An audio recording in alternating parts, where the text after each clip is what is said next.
on, everyone? Welcome to another part two of Poppet's Corner. And Right. if you've been paying attention, part one was with this gentleman. I'm happy to bring him back on the show, and I appreciate him staying and hanging with me.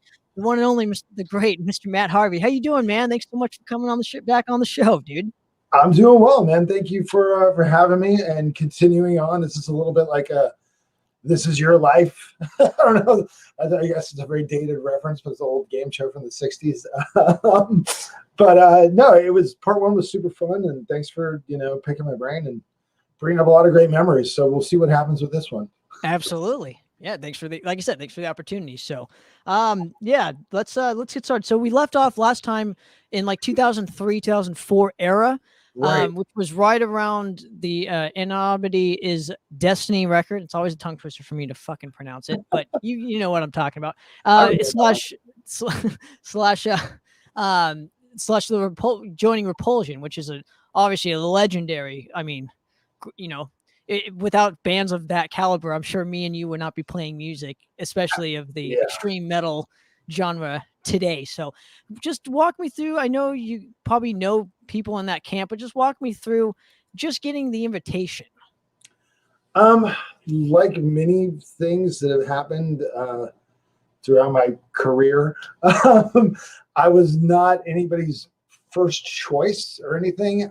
Basically, we played MDF, I guess it was 2004, and we had an offer for it, and as soon as I heard Repulsion was playing, basically I was like, yes, we're going to take it. And I forget who was booking us at the time, and I basically told him, I said, look, don't book us any other shows around Maryland. Like, we're going to be there all weekend because we're not playing on the same day as Repulsion. I don't really care about taking a Saturday off touring. Like, I got to see Repulsion. And so I ended up meeting Matt and Scott there briefly. I hung out with Matt a little bit, saw the show, and it was great. And anyway, fast forward, I guess maybe a couple of years. I can't remember exactly how long, but Repulsion they'd accepted an offer to play in Spain, and there was that train bombing in Madrid. I mean, this feels like a whole different era where there was, international terrorism was what everybody was freaked out about. And there was a train bombing in Madrid. Their original drummer, Dave Grave, was like, I'm not fucking going to Spain. Like, I'm not going to Europe. They're blowing shit up over there. So Repulsion decided to get a new drummer. Matt and Scott had relocated years ago to Los Angeles. They're originally from Flint, Michigan. And somebody had told them that Cole wasn't in Exhumed anymore, and he had the same kind of style as Dave in terms of just a 1 foot, kind of like surgy blast. And and Dave Gray was like his favorite drummer and such. So anyway, they asked Cole. Cole and I still lived in San Jose, even though Cole had been out of Exhumed for a while. And Cole is very old school. Like, he only like jams at like a band rehearsal. He doesn't sit around and practice drums or any of that stuff.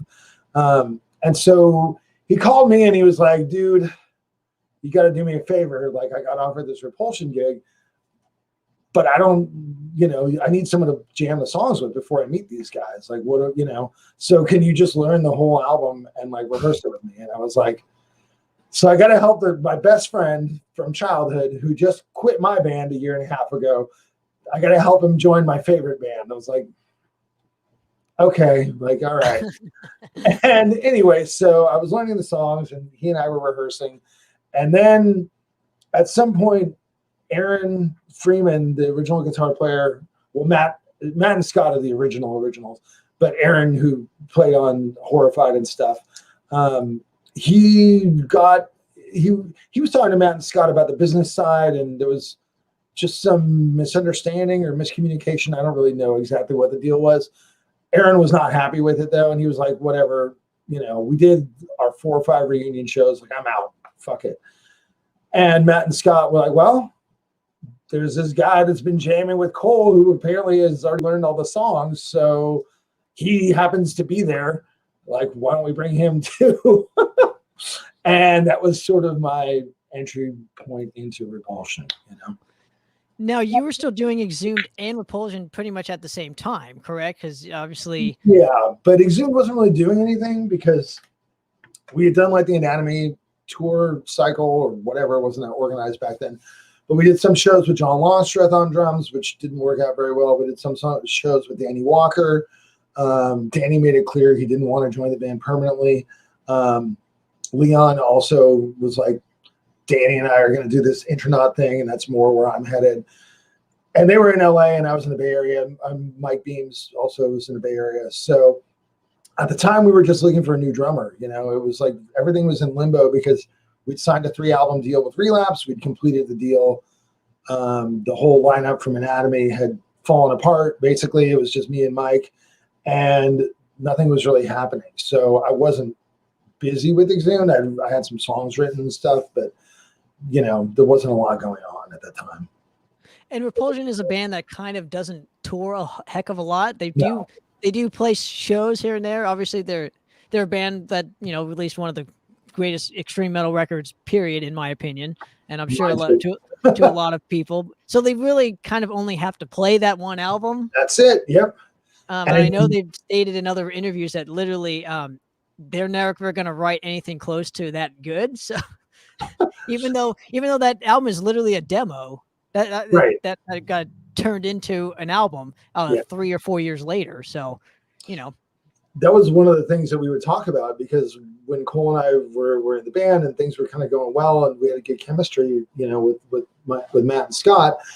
And Scott, you know, had played in Cathedral and the Super Bees, and you know, I think he was doing Death Breath at the time, so he was pretty busy and he was pretty happy with it. Whereas Matt, I think, had really kind of just done Repulsion, and you know, as the shows were going better and better, he was like, well, we should do a new album. You know, we got these two guys, we could do something. And Scott was like, no. And I think at one point it got to maybe, and then back to no. And so there was some tension there, you know. And so that was kind of how Matt Olivo and I ended up working on the Expulsion record years later, like in a very roundabout, eventual kind of way. Yeah. Right. Well, it's starting to make sense. We'll get to that era soon. I'm skipping ahead. Sure. Probably that'll be part 3, but definitely we'll get to that. Now, what was your first show, if you don't mind me asking, with Repulsion? It was the Madrid show in Spain. I remember it was with Pungent Stench, and I can't recall. I remember that after the show, or no, maybe it was either Spain or it was this festival we played in Eastern France. It was one of those two. The Spain one I remember better because after the show we went to a metal bar, and we'd been drinking for quite a while, and I was playing this video game, and I sort of was like, fuck, and it was a flat one, and I just sort of hit it like, God damn it. I wasn't really even that mad. I didn't think I hit it that hard, but the glass broke. The 1980s, you know, I think it was like that bubble game where you're the guy in the safari hat and you shoot the little guy and pop the bubbles. Anyway, the glass broke and it cut up the bottom of my hands, and I was like, oh fuck. But the owner of the bar was really cool, and he was a Repulsion fan and stuff, and he's like, oh, that game's so old, like, don't worry about it, it's a piece of shit. Let me replace it. Like, here's some ice for your hands. And I was like, wow, what a nice guy. And then we had like a day off before we went home. We were going to go sightseeing, and I ended up getting food poisoning. So while everybody, because we went out for like lunch or whatever, and that's when I got food poisoning. And so everybody else was out sightseeing, and I was just laying on the floor of the bathroom of the hotel, like throwing up for hours. I wasn't even hungover. I just had food poisoning. What did you eat, dude? That sounds awful. I had like a blood sausage thing. Oh. I like weird meats. Like I'll eat pretty much anything. But that time it didn't pay off. And were the Repulsion guys kind of familiar with your career at that time, or were they kind of just like discovering who you and Cole kind of were as musicians in your guys' history? You know, they were aware of Exhumed because we played at MDF, and this was when Relapse had reissued Horrified, I believe, and obviously we're on Relapse and so forth. But it's like, Matt and Scott are like most musicians. It's kind of like the stuff that I listen to mostly, and I'm mostly aware of, is stuff that sort of happened before our first album, and for them that was like 1986. So their framework of like death metal bands is like Slaughter, Death, Mantis, Possessed, Sacrifice, that kind of stuff. And obviously they were aware of Napalm and Carcass because the Carcass guys put out the Horrified record the first time, and the Napalm guys sort of popularized Repulsion and stuff. But, they weren't like super hip on the difference between Nile and Exhumed and Origin and Dying Fetus and the bands that were kind of going on at that time. But we had met them, and, they were aware of the band. I'm sure that they don't like hang out just like bumping Exhumed or whatever. Right. Well, I wouldn't be surprised either, man. Now, how long did this actually go on for? Because it was only for like a couple of years, if I'm not mistaken, right? Yeah. I think it was like 4 years maybe, but I mean, we didn't, some years we would play 2 shows, some years we play like 6. So it wasn't like a huge. Right. Because, they only have the one album to do, which is, right. Now walk me through it, and just your choice of wanting to do a cover album. So you get back into doing it with Exhumed, and what you release is Garbage Days, Regurgitated, obviously, a play on words from Garage Days Revisited from Metallica. Yes. But just walk me through just your choice of why you guys wanted to do a cover album at that time in your career. Well, we were trying out a new lineup. We found a guy named Matt Connell, who used to play in Fuck the Facts before joining Exhumed. He lived in Canada, and I think we were it was just me and Mike. I think Mike and I were sort of skeptical about how is this going to work. And like I said, we'd done 3 albums, we'd fulfilled our contract, and we didn't want to, it wasn't that we didn't want people to hear the record or for it to be known, but we wanted it to sort of not have the same emphasis as a new album. And so we did the album ourselves in the States and then licensed it to Relapse. And then we did it with Listenable in Europe. And it was also sort of a test to see, like, because we were thinking about trying to get a European label at the time. And it just, like I said, I didn't have 100% confidence in the lineup. And through making the record, Mike Beams ended up quitting. We'd done this really long tour the previous year where we did I think it was America, Japan, Australia, and then America again, in one sort of continuous, I think we had 2 weeks off in that whole cycle. And everybody, by the time we got done, we were just, fucking burned. It was like, cool, I'll talk to you in 3 months. Don't call me. And Mike sort of never regained his full enthusiasm from there. But by the time he and I sort of discussed that and figured it out, it was like, well, now we've already signed these deals for this record, and I've already taken the fucking money to make it. So we're halfway into this album. What do we do? And that's when Wes Cayley came into the picture.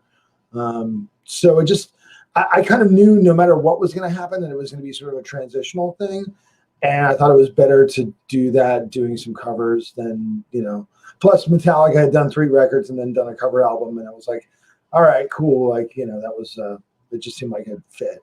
Now, how did you go about just choosing what bands you wanted to cover? Did you go in it like the Metallica thing where it was like, these are the bands that inspired us? Or did you go in it with having some modern elements into it as well? I mean, definitely all the bands, inspired Exhumed to some extent, directly or indirectly. I think it was also about choosing stuff because I've been wanting to do a bunch of covers for a while, and this was right after or around when Napalm Death was doing those Leaders Not Followers records, and they had covered all the bands. I was like, oh, I want to do a Wehrmacht cover. Oh, they did it. oh, I want to do an Insanity cover. Oh, they did it. Oh, it was just like, I think because especially in the beginning, Exhumed patterned ourselves so much after Napalm Death and Carcass, sort of all their favorite bands became our favorite bands, Master, Repulsion, Pentagram, Insanity, Swans, Discharge, Anti-Steam-X, yada, yada, yada. And so it was like all of these bands that Napalm had just done. And I was like, oh, okay. So now let's just go in a completely different direction and try to find stuff that has influenced us that people wouldn't think, like we did the Led Zeppelin cover. The intro is like a Cure cover. We did a GBH cover and, just different things like that were sort of maybe a little out of left field. Instead of doing like Pentagram from Chile, we did Pentagram from America. So it was kind of, just trying to stretch out a little bit and, maybe have some versatility and maybe have people rethink the band's influences or how we, sort of arrive at what we're doing, Well, and how do you approach like a classic rock song with an extreme metal kind of sound? Do you, I mean, obviously it's going to be heavier. We already know this. So like, but is there a specific element that you kind of look for within the song to kind of gravitate towards? Well, with No Quarter, which is the Zeppelin song that we did, and that's actually like I think it came out really good. Like I think that's one of the. I don't know if I was gonna like make my greatest hits or whatever, like I would put that on there.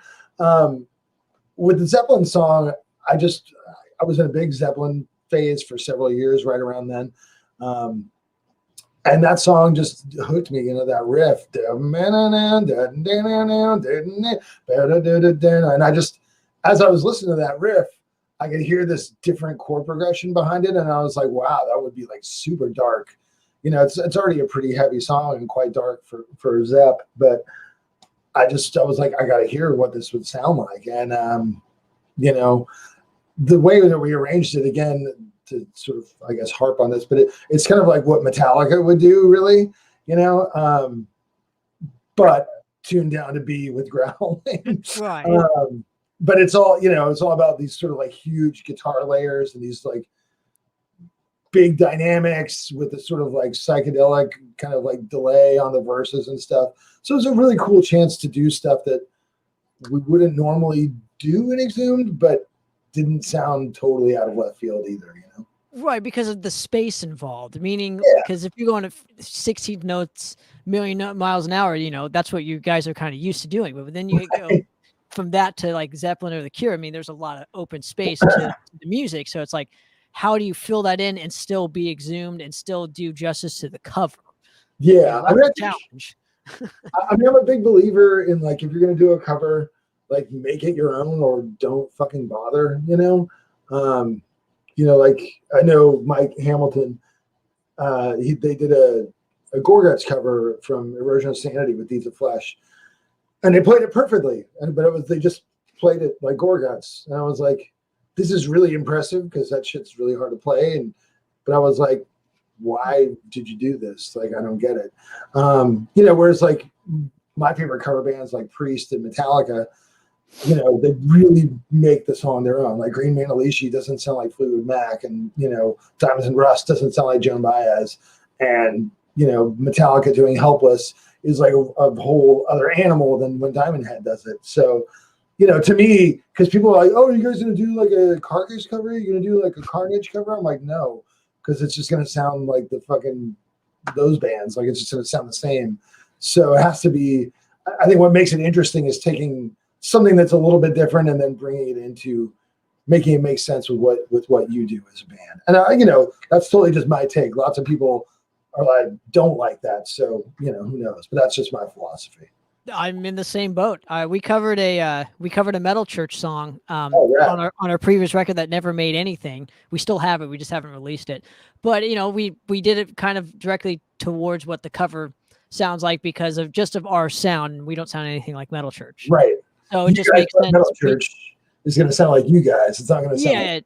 Yeah, but we did it to like how we would approach it. Right. Even though it's still pretty much Metal Church, but it sounds like Madras covering Metal Church. Yeah. So there's a couple different varieties to covering a song, but yeah, dude, it's just, but that song had, didn't really have like, as much space as say a Zeppelin song would. Right. You know, so now what is kind of the initial reaction around this specific point? 2005, 2006 era, you released the cover album, and then like obviously a couple more lineup changes happen. So just walk me through just the initial reaction towards the people, you know, that are obviously huge Exhumed fans, and you're putting out a cover album. I think most people, you know, seem pretty positive about it, you know, most of the stuff that I heard. And I think most people sort of took it for what it was, you know. I did get some people, you know, specifically with the Zeppelin cover. That one was pretty divisive, though. I would meet people who were like, that's amazing. Like, I never heard you guys do anything like that. But I would meet other people who were like, I really like the record except for that Zeppelin cover. Like, what the fuck was that? But, you know, people sort of took it with a grain of salt. And at the same time, though, you know, we weren't really like in a great place. We really were having difficulty getting like a quality booking agent who was like steering the band in the right direction, and things, the landscape was kind of changing, you know, like, you know, municipal waste and stuff was starting to get pretty popular around then, and Converge was like super big. And, you know, we kind of just didn't fit in the overall like professional death metal climate of the time. And, you know, so we ended up just doing this tour, and it was just us, you know, and no package, no nothing. And the tour, I mean, it wasn't like a bomb, but it certainly wasn't great. And between the tour not being great and the lineup just not really gelling, like it never sort of, I figured that we'd play shows and then we're going to like come together and it'd be really tight and we'd all sort of be like, yeah, cool. And that never really happened. And I think we were in Baltimore playing, and I think I was just in the middle of the set on stage, and I was like, well, yeah, this is the last tour. Like I'm gonna just shut it down because this is not working, and I don't want to. You know, it'd been like 2 years since we did the Anatomy is Destiny record, and I was like, just thinking. I remember thinking as I'm playing on stage, I was like, if I would have known that everybody in the band on Anatomy was going to leave after the record, we would have just done the record and then played some shows, and then been like, hey, cool, this is our last show. Awesome, great job, guys. Group hug. Yeah, call it a day, and yeah. And so I just, you know, I was not happy with the way it ended, but I would have been less happy with the way it would have continued.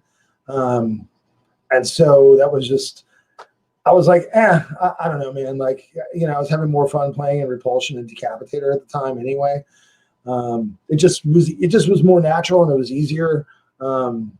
Exhumed was like just it really felt like paddling upstream at the time. So yeah, right. So that was the last thing. Absolutely, and you touched on it a little bit earlier with municipal waste, but you know around like the mid 2000s to like the 10s or the 2012 era. I mean the speed metal scene was booming. The new wave of thrash metal, as people called it. Some people hated it, some people loved it.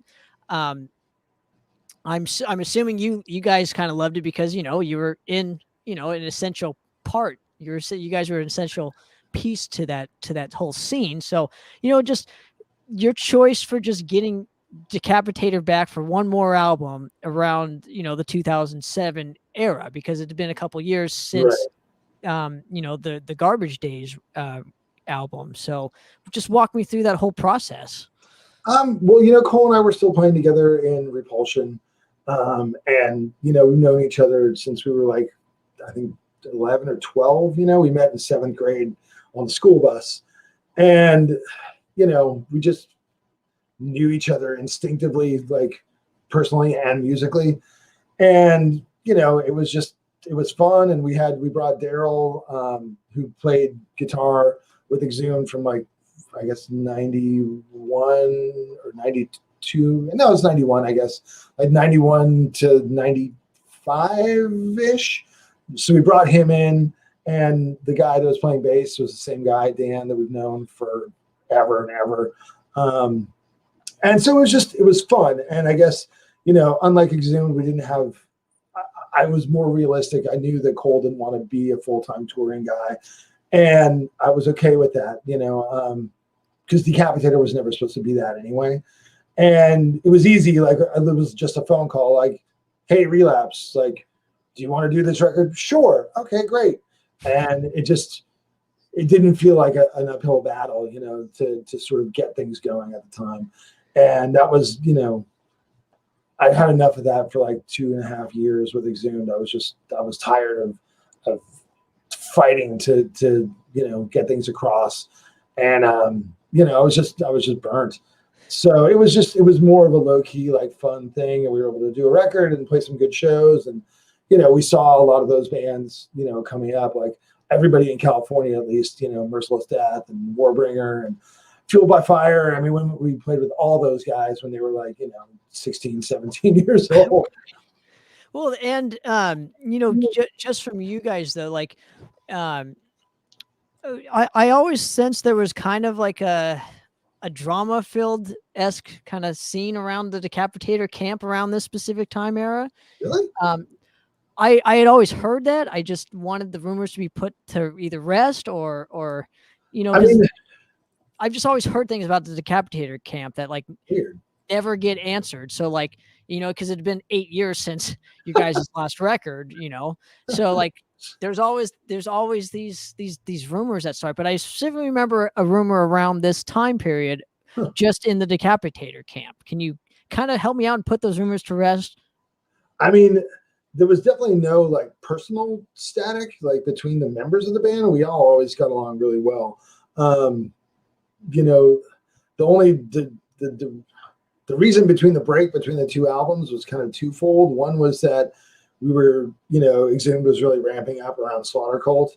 And between that and Cole being a biochemist or biochemistry major at the time in college, we just didn't really have time to do, to devote to it.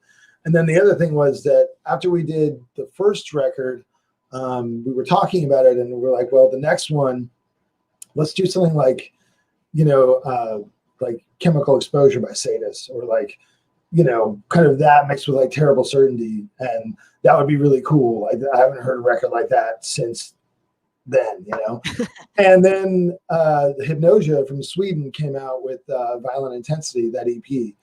And that EP just blew me away. And I was like, this is so fucking good. Like, this is exactly what we just said we wanted to do. And they just did it perfectly. So why bother writing these songs when we barely have time to like write stuff for our band that's going on tour, and Slaughter Cult, like we were headlining festivals in Europe, like grind festivals and stuff. And we toured with Mortician and Morbid Angel and Deicide and blah, blah, blah, blah, blah. So it was like, we just didn't really have time. And I just felt like, well, this is what I wanted to do. And now the Hypnosia was like my favorite band at the time. So I was just happy listening to it and not having to go through the trouble of making it. So there was no drama in terms of why we didn't do another record. It just was, laziness and timing. The only thing I could think of that might have caused some of those rumors is I know that we did cancel a few shows back in those days. And that would always be, not to like fucking pass the blame, but that was usually like a Cole thing because he was focused on his professional life and he just would do stuff. He would just, we'd be like, cool, we have the show. And then he would be like, oh, I got to go to this family thing on this weekend. So no, I can't do it. And I was like, what? Like, what am I supposed to tell these people? He's like, I don't know. I don't care. Even the show that we played at Stripe Fest, we were looking, we were trying to find like a second guitar player. And we had a guy that ended up falling through, and Cole's just like, just cancel the show. And I was like, what? He's like, you can't just tell me can't play. And I was like, you didn't understand, dude. Like, this is where I work. Like, Dan Dismal, the promoter I work with year in, year out. He's like, not just my friend, but professionally, like, I can't just do that, dude. And he's like, oh, I guess that makes sense. All right, we'll just play as a 3-piece. And I was like, okay. So, that would be the only thing I could think of that would cause those rumors. But in terms of the band getting along, no, everything was fine. Okay, cool. Well, like I said, I just asked the question.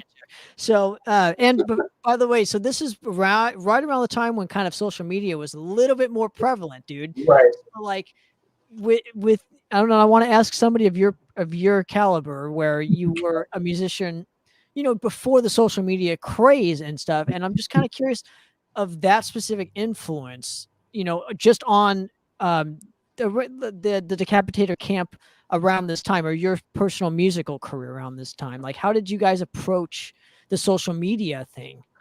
We didn't really have much of a strategy. The one thing that was really cool, though, I think we were more, I mean, we all had MySpace and stuff, but it wasn't something we were really focused on professionally. For me, I was like, dude, you can use this to like meet chicks. This is awesome. But and they'd like meet chicks in other cities. Like, this is killer. But our main thing, I think, was YouTube, because I remember, we would play a show, and when we were writing The Storm Before the Calm, we would play, a song, whatever, Run with the Pack or something, and they would be on YouTube like the next day. And then the next show we would play, everybody would come to the show and be like, Run with the Pack. I was like, dude, this is great. Like, this is like the best sort of word of mouth publicity kind of thing you can have. It's kind of naive at this point, and I guess we knew we were making the record for Relapse, so we weren't really thinking about how we were going to use it from a business standpoint. I mean, that's really something that I didn't start thinking about. Again, not to skip ahead, I didn't really start thinking about all that until, after Exhumed got back together. Then I sort of was like, oh, I think we need to like get this side of things organized, because this is one of the reasons why things have sort of fallen apart in the past, Interesting. And just your relationship with Relapse is kind of interesting for me as well, because it's kind of like you kind of grew up with Relapse, like, because they kept, as they grew, it seemed like Exhumed and your specific career was growing as well. It just seemed like you were surrounded by the right people at the right time. Yeah, I mean, Relapse definitely, they signing us was, it was weird, because sometimes people will be like, why'd you guys choose Relapse? And I was like, dude, nobody else wanted to sign us. Like, we couldn't get any other label to piss on us if we were on fire, in the late 90s. And for me, that still means a lot to me, because before we did Gore Metal, I remember telling myself around like 95, 96, I was just like, okay, dude, you're like 22 or whatever, 21.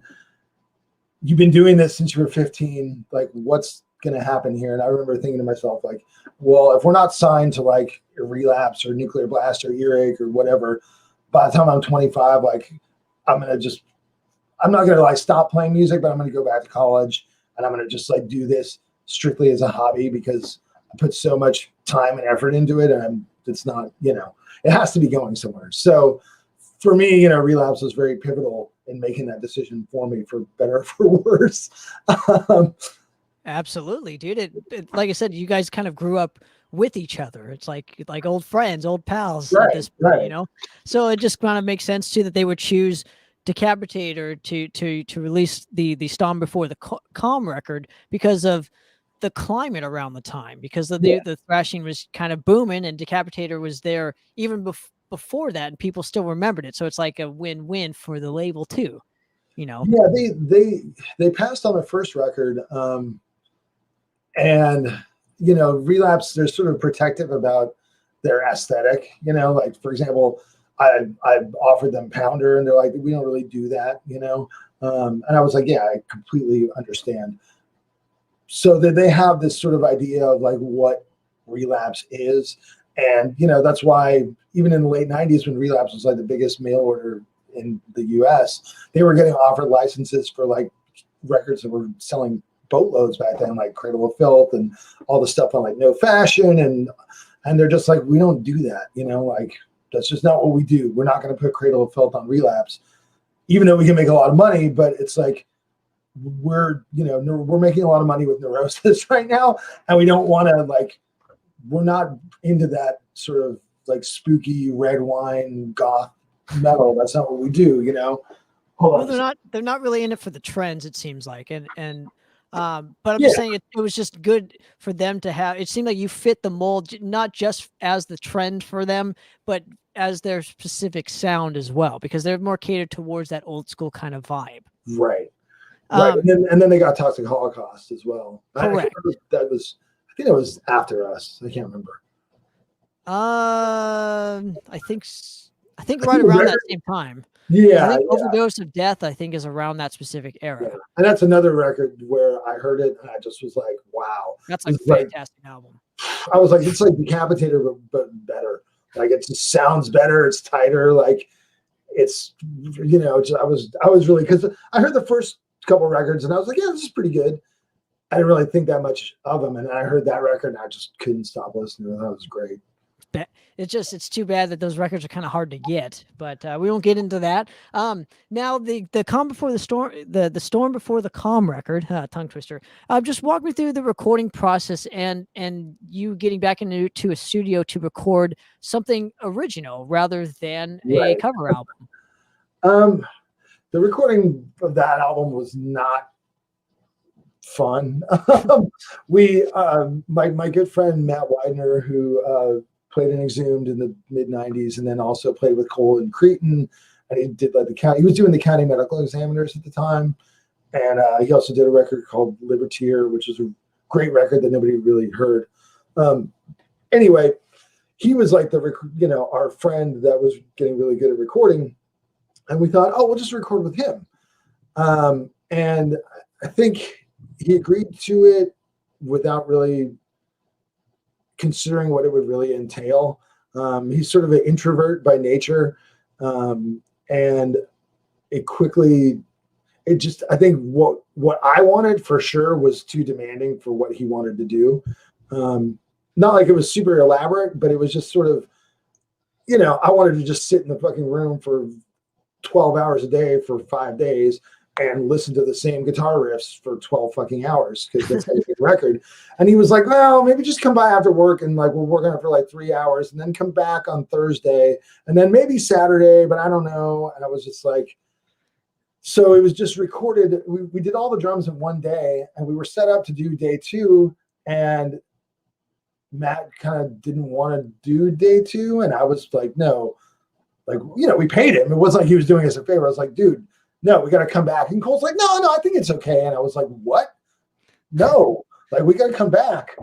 And so, I mean, I don't like the drum performance. I mean, I like the writing of it, but the tempos are real uneven and very idiosyncratic. And I don't really care for the sound of it, but whatever.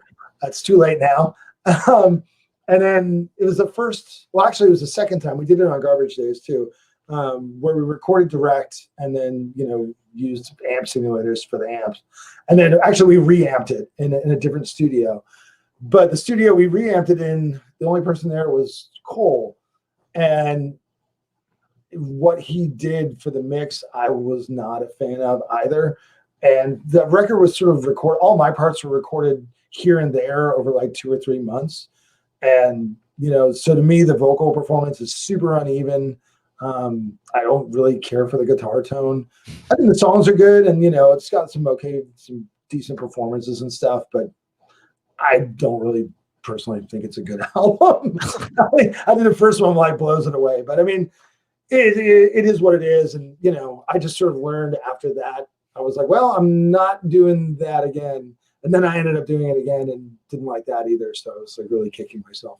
Well, do you think that what the first album had going, because the first album for me had going for it was like innocence, and I felt like this one might have not had as much innocence because it was like, you had more experience or whatever. It wasn't just like, let's get in a room and play some thrash metal. It was more like, it was like, let's make let's get this record recorded. It kind of just, I like the sound of it. I particularly like the artwork a lot more than the first one.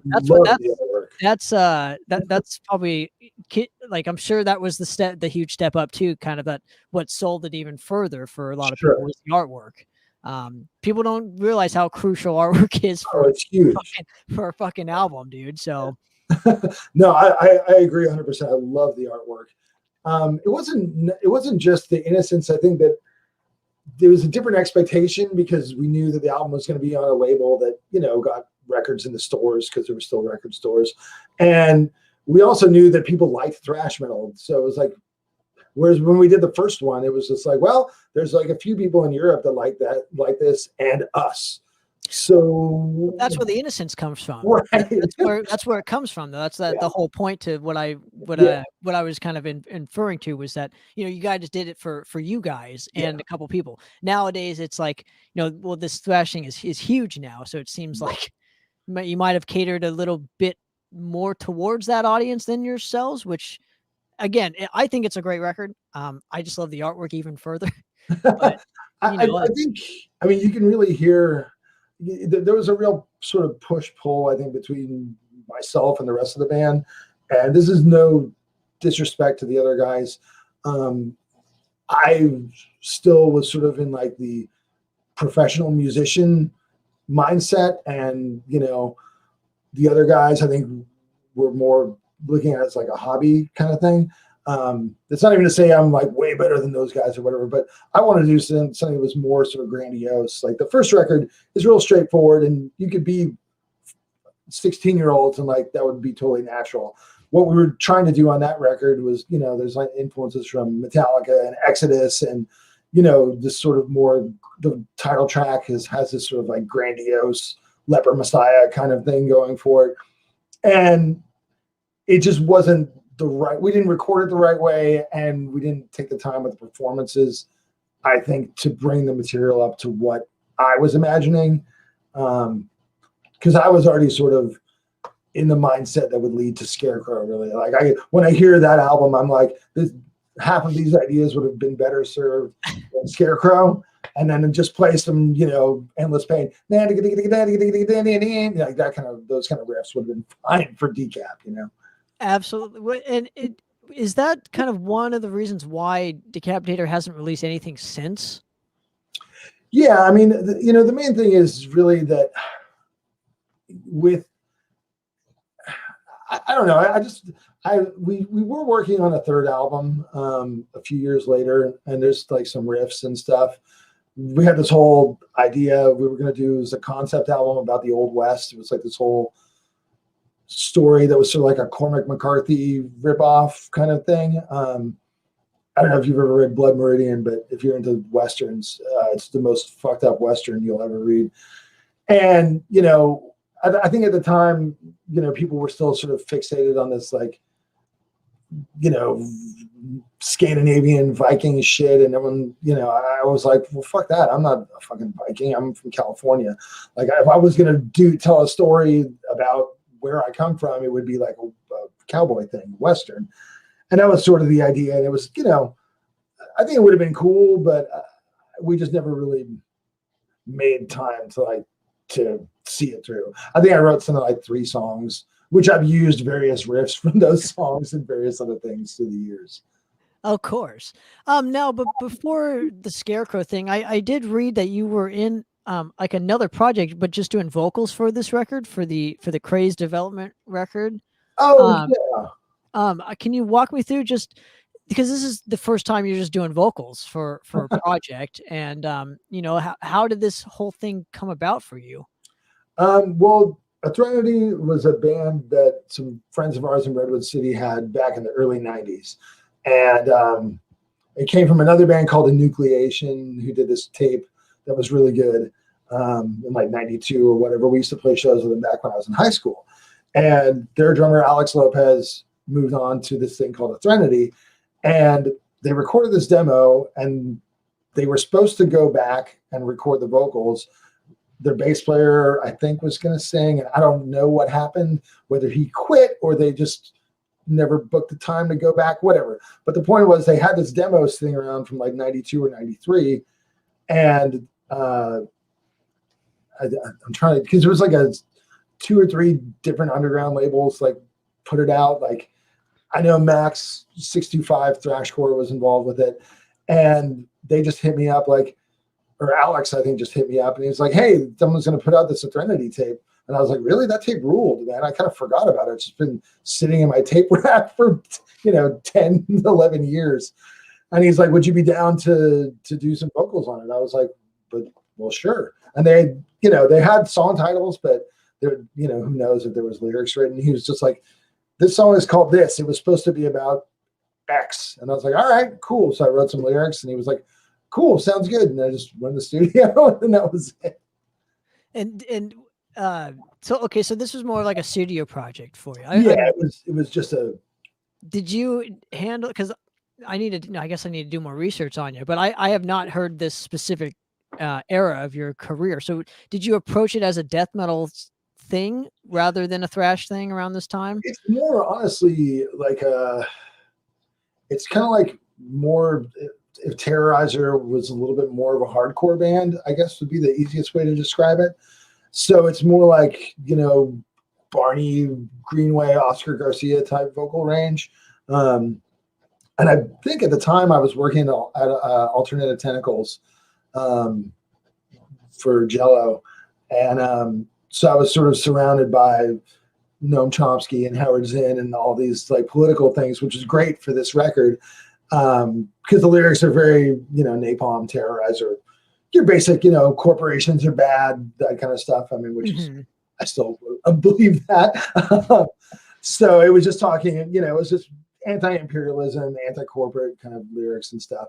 So it was actually really fun to kind of write something like that, because up until that point, I hadn't really written about, anything political. It was more just Dekapitator was like, nuclear war is fucking cool, bro.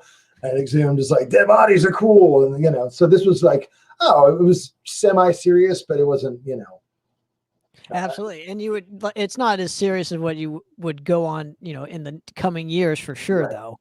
Right. Now, just getting the guys together for Scarecrow. I don't know too much about this project either. I know Andy Ford absolutely loves this fucking thing. I have not heard the split is almost impossible for me to find. Now, physically, it is impossible. It's like impossible, but it is on Bandcamp.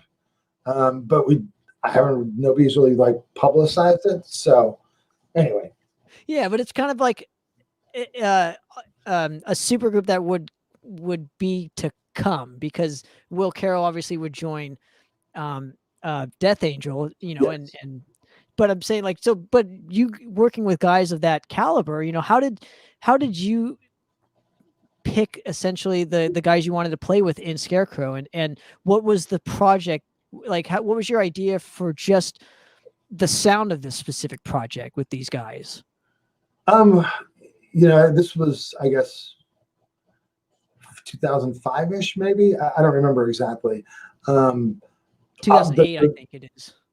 I think that's when the split came out. Yeah, so it must have been like, no, it was like 2006, 2007. Yeah.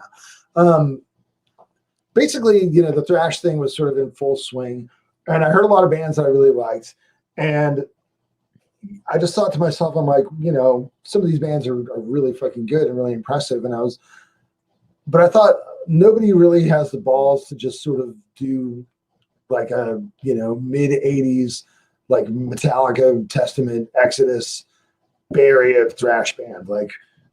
But not like a fucking Bonded by Blood. I'm talking like a stadium aspiration thrash band with like a power ballad and stuff. And that was sort of the vision for Scarecrow. And that was also kind of at the time, like Metallica was still in their nadir, the post Saint Anger days. Right. And their live shows were like not particularly good. Now, like the last like 10 years, I guess now, they've actually been playing great. I've seen them multiple times and they're killing it. Like ever since Robert got in the band, they've got like the fire back to like play the songs correctly and at the right time. I mean, I would argue almost, I think Alcohol James has been a godsend for the last, couple of years up until, he went to rehab and stuff. Right. It seems like if you give him some alcohol, he fucking, I don't know what it is with that guy. I'm like super impressed watching videos from like 2018, even to 2019, when I know that he was like off the wagon, and I'm just watching him going, this is fucking ferocious. Like, yeah, I mean, the band sounds really good. I mean, Lars's double bass is like the only sort of criticism, that I have. But at the time, I was just like, they're not using this sound. They haven't done anything like really fast or heavy, in years. They've done Saint Anger, which was definitely a misfire. And I just thought, why not? Fuck it. Like, so, but it wasn't just like, we're going to sound like Metallica. It was also just a result of years of listening to Diamond Head and Thin Lizzy and Tank. And boy, so called the Deep Purple, and sort of internalizing those influences and realizing, you know, how that sound came to be. Because when I first heard it when I was 11, I was like, this is totally original. Never heard anything like this. But then spending years listening to new wave British heavy metal and, you know, so much of the 70s, like dark rock or whatever, proto metal, whatever you want to call Scorpions and UFO and all that stuff.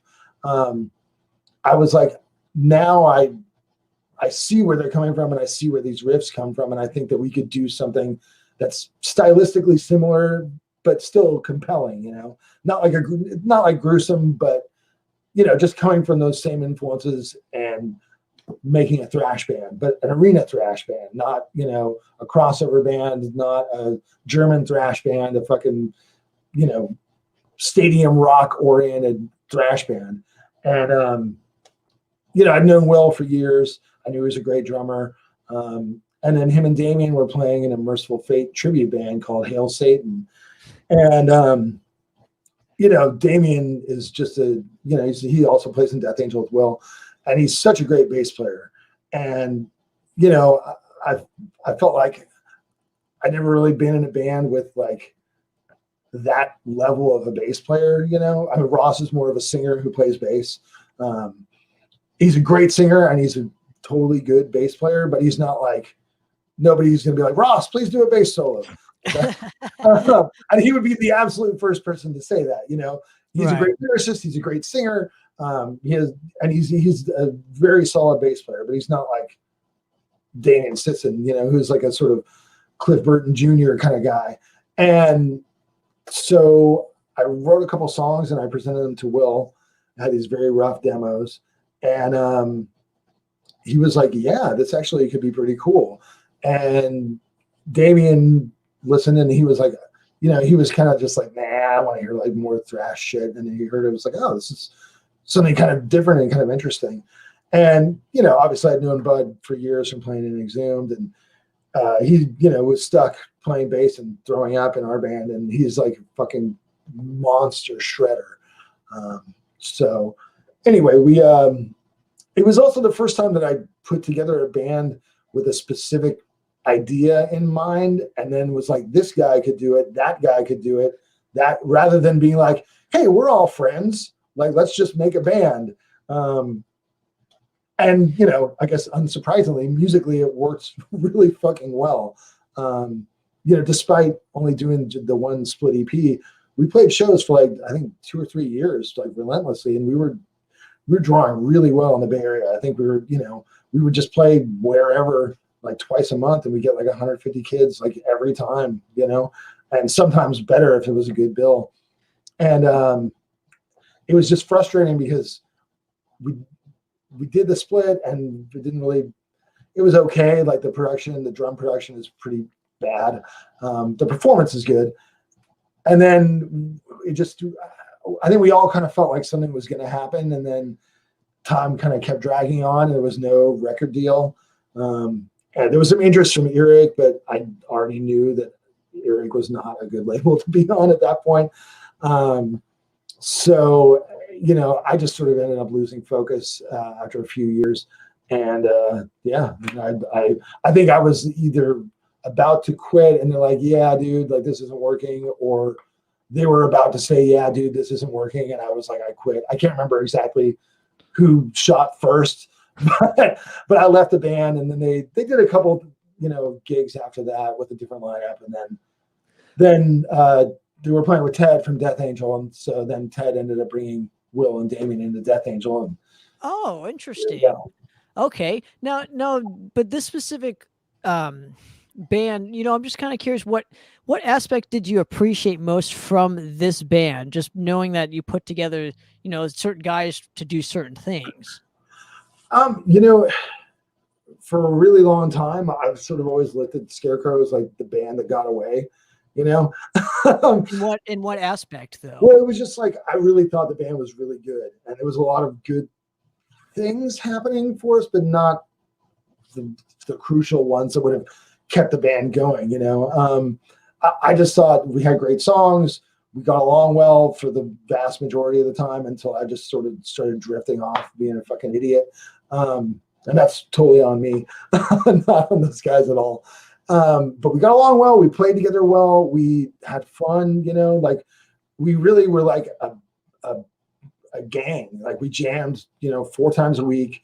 We had tons of songs. We would, go play a show, and we had 3 songs recorded. We played 2 of those and like 4 other songs that no one knew what they were. We would do things like one time we played a show and we were across the street at a bar before our set, and there was a band playing, and they took a break, and they're like, the band that was playing, like, hey, are you guys a band? We're like, yeah. You want to get up and jam? We're like, sure. And so we just got up and we just played side A of Kill 'Em All, like front to back. And people like from our show across the street started drifting into the bar. And it was just like, I don't know. I think we had a really good chemistry together. And I think it was really frustrating, that never went further at the time. So. And what is not to get like, not to put yourself in a corner here, but I'm just kind of curious, with you working with so many lineups, what has been some of just some of your favorites to work with, and I know you can't describe the chemistry because nobody can. You kind of have to be in the same in the room to describe it. I obviously know from firsthand, but Sure. for you personally, and let's talk about an album that you guys had done together. Is there a lineup that comes to mind where it's like, man, I really wish this specific lineup could have kind of carried on? I think really, looking back, I think in terms of the best chemistry, I think with the first Decapitator record that Cole and Dan and I were doing, we had so much fun making it, and we all got along great. And like you said, it was innocent. There was no expectation that anybody was going to hear it. And so we were just really doing what we wanted to do. And I think that chemistry was really good. And I think it would have been, in hindsight, if I had a time machine to go back in my life and give myself crucial advice at different points, I would have said, like, dude, like, you need to keep going with this, because in a few years, like, this could be really big and you guys could be like in the fucking beginning of it. And you got a good thing going, I think when we were doing Anatomy is Destiny, I think we had a really good chemistry. Again, we practiced all the time, day in, day out. And, I personally was really fired up doing that record, and everybody was sort of on board. Cole knew it was going to be his last record, and he really wanted to make a statement. Mike, I think, was just relieved that we were finally getting close to playing close to his level of musicianship, which was much better than ours. And I think that Scarecrow lineup was really, it was something special. It was one of those lineups where one person leaving would have really changed the dynamic. Like, I don't want to say they would be irreplaceable, but it would have really changed the dynamic significantly. And I think, and this is going to sound like interview guy answer, but I think the lineup we have with Exhumed now, I think it's the best lineup we've ever had. We all get along great. We're on the same page. We're on the same team. We're older. Well, not Sebastian, but we're all old enough to not have like crazy egos and like get in like arguments. We used to like get in fist fights at practice and stuff back when we were teenagers and in our early 20s. And now, we all pull together. Everybody sort of has different strengths that complement each other, both in playing music and in the various skill sets that help you play music. So, I mean, those I think would be my favorite lineups, that I would just like to sort of stay in perpetually, Right. And what have you, we'll get back to your journey. I just kind of, on this kick right now where, yeah, no, that's cool. With your, all these, I don't know, all these all years of experience for you. I think experience was the word I was looking for, but all the, your years of experience, obviously you learn, how to kind of read someone a little bit better. And I'm just kind of curious, was there ever a moment where like Not saying you have a regret by any stretch, because we all learn, but, you know, was there a moment where, you know, where it's like you could have read that person a little bit better and been a little bit more understanding on a certain lineup or individual, or anything coming to mind with that aspect to you? Yeah, I mean, absolutely. I mean, and I can think of examples that go both ways. You know, I can think of things, times when I've been like, wow, this is not the person that I thought they were. Like, now we're in this situation together where like, oh, this is not good. I Right. don't want to like name names. I'm not into No, like, no, you no. know, No and then names. I've also been in other situations, especially when I was younger, you know, I would say specifically with Ross, where he was like, he had kind of been getting on me and Cole's nerves, and we just weren't seeing eye to eye, and lacking the maturity to just work those things out. In '99, we just fired him like really in a shitty way. We're just like, yeah, whatever, you're fucking fired. Like, get out of here, take your fucking shit and drive home, kind of thing. And it was just really dumb. It was just, you know, he especially like having seen what he went on to do with Impaled and Ludacris and everything else, and then having him rejoin the band, it's so clear that he is the guy and has been the guy the whole time. And you know, that would be another thing. If I could go back in the time machine, key life advice points, I would have been like, dude, you guys just need to like get over yourselves and sit down and talk, because you know, you're really going to be shooting yourself in the foot by firing this guy. Like, it's a dumb decision. um, so it's tough to, you know, it's like anything else. You know, you're a lot better players that used to play sports and then become coaches in their 40s.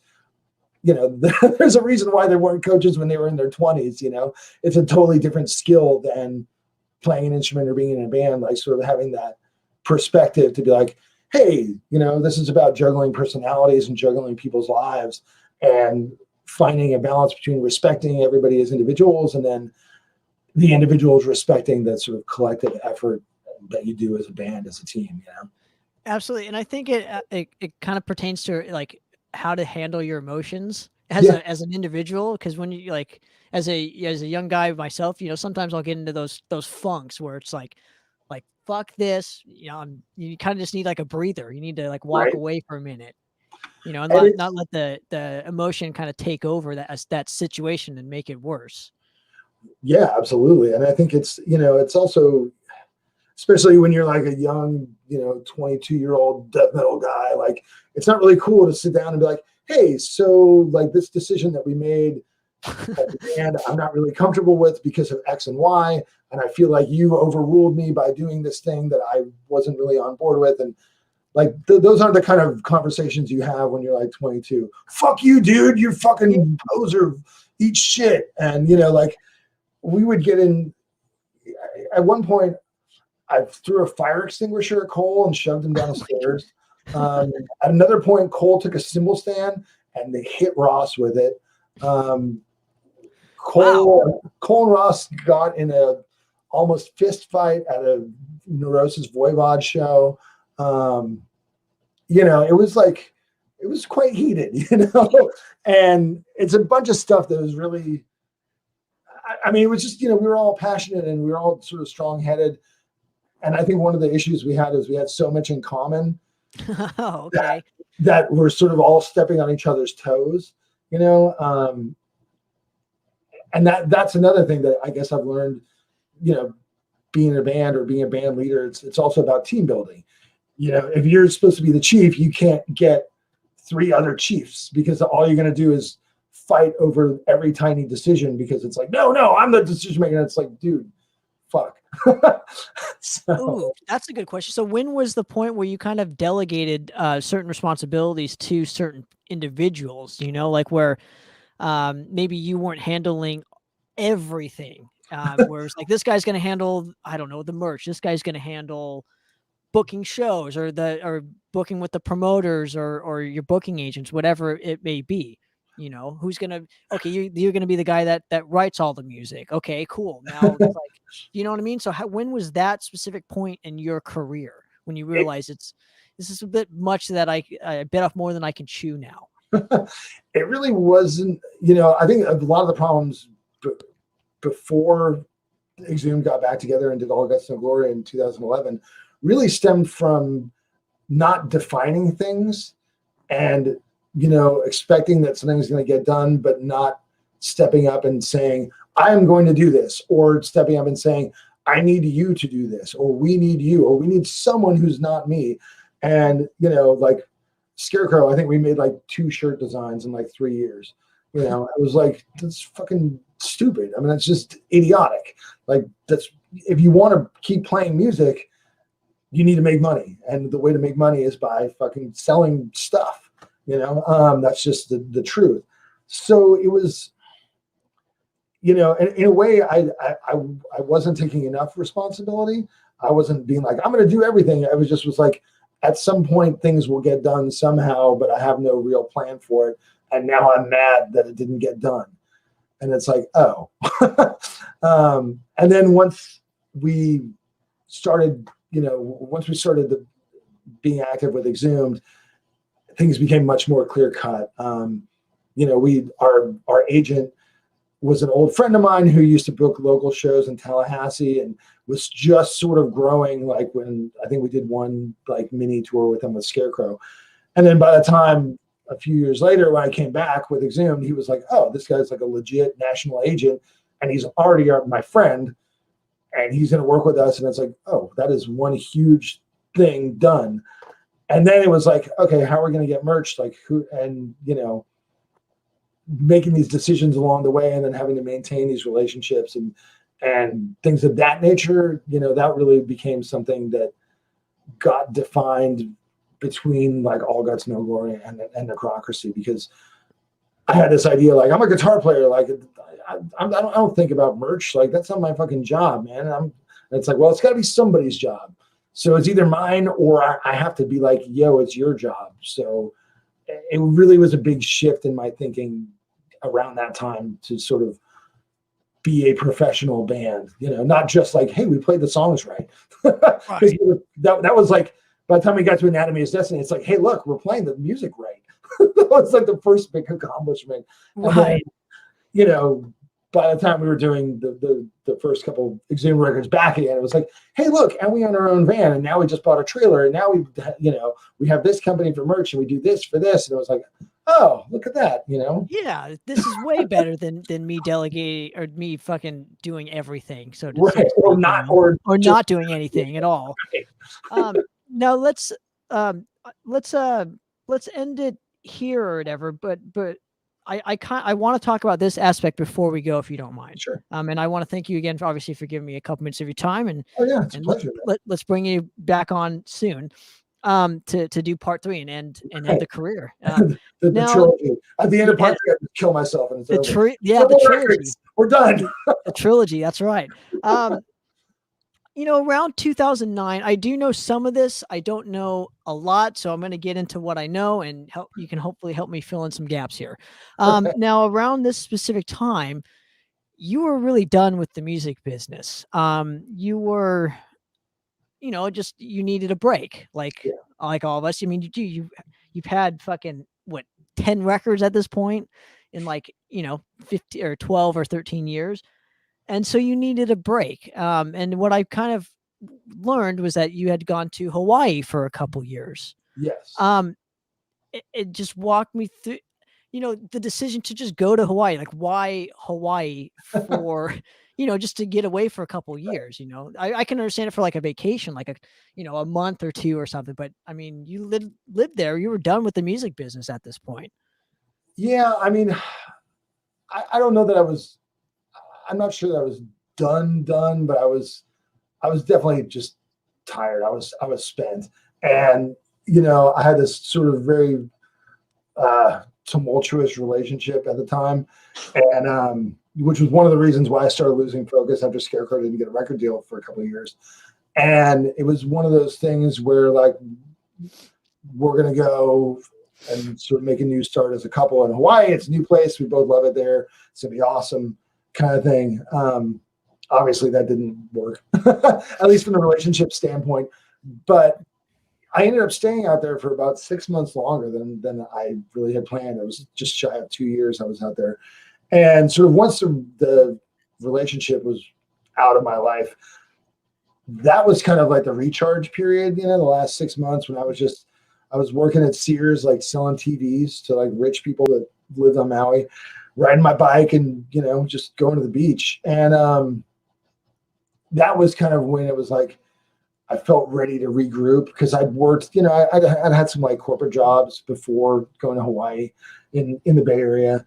And, I just felt like everything I tried was worse than being in a van and like driving overnight to Cincinnati or wherever.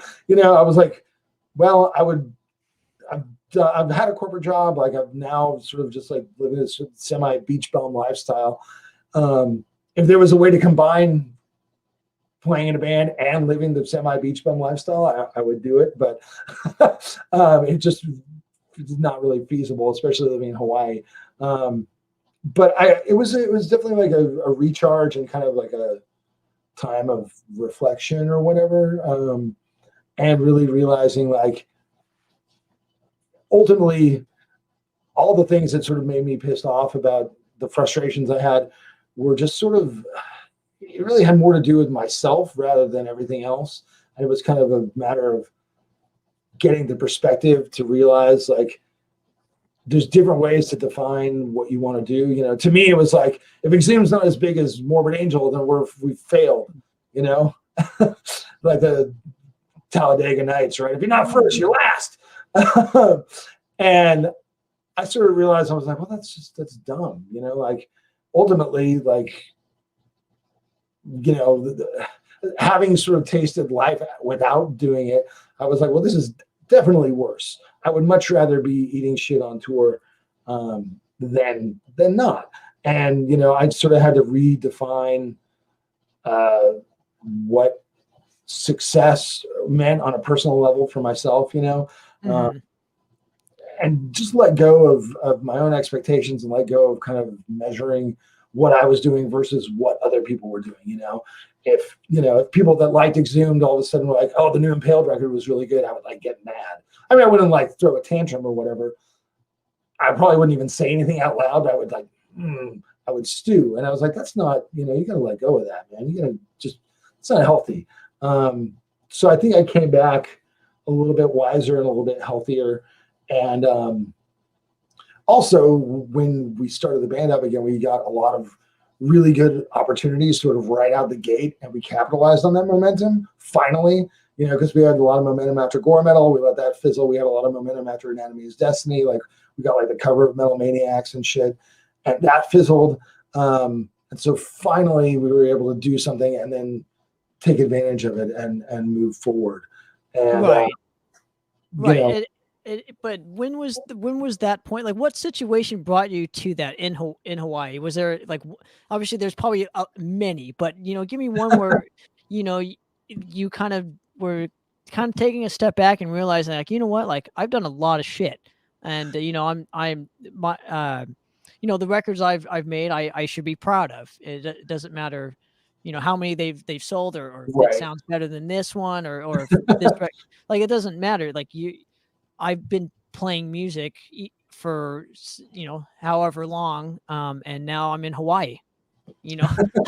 like I'm just saying, like, what situation brought you to that point where you learned not to expect anymore? It was just like you do it for you rather than the rest of the world. I mean, I don't know that there was a specific point, but the people that I met on Hawaii that were into metal, or on Maui, on Hawaii, on Maui that were into metal, like, they all at least knew who Exhumed was. And that was sort of like, oh, really? Okay. And I just sort of realized that my most meaningful relationship at that point had just been with music as a fan and as a, creator or whatever you want to call it. Contributor. Yeah, there you go. As a contributor.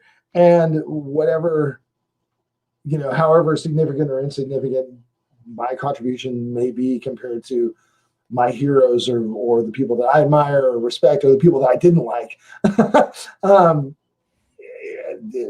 fact that I was contributing was more important than any of that other stuff. And being sort of cut off from that, not just from not doing it, but from living on a fucking tiny island 2,000 miles from California in the middle of the ocean, if that doesn't put things in perspective, I mean, nothing will, right? I hadn't seen my friends in a long time, and I'd talk to people on the phone, or Facebook. I think was just starting up then.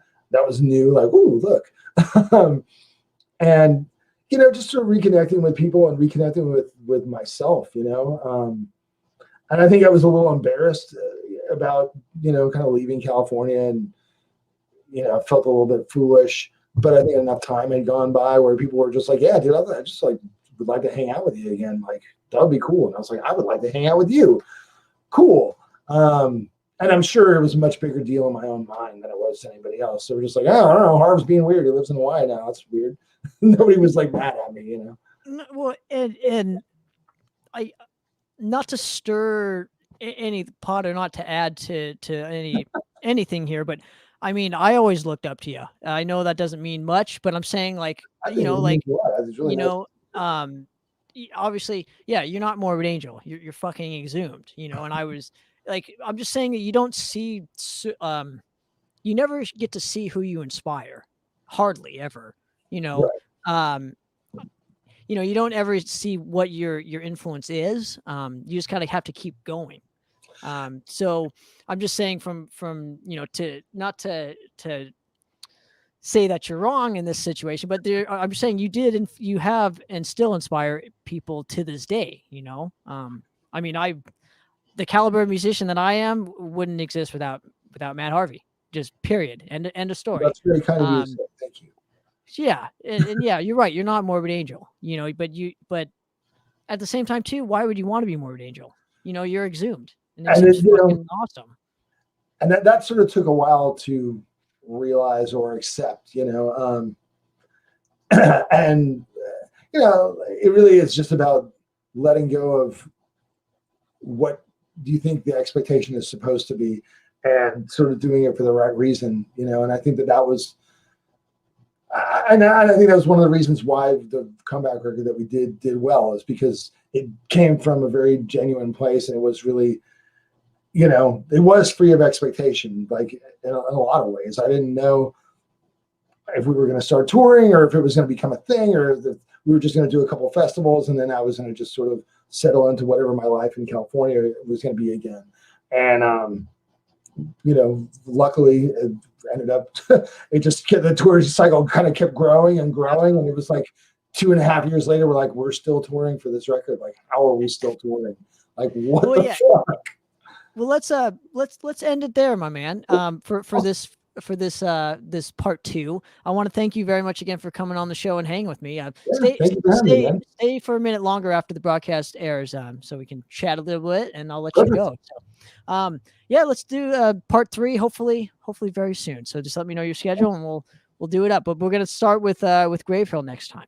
All right. Awesome. I believe you did Gravehill before starting back Exhumed. I did. Yes. So let's end it there. I want to thank you again for coming on the show this time, and all the times that you decide to pop on by. But another episode of Popper's Corner, guys. I'm out of here.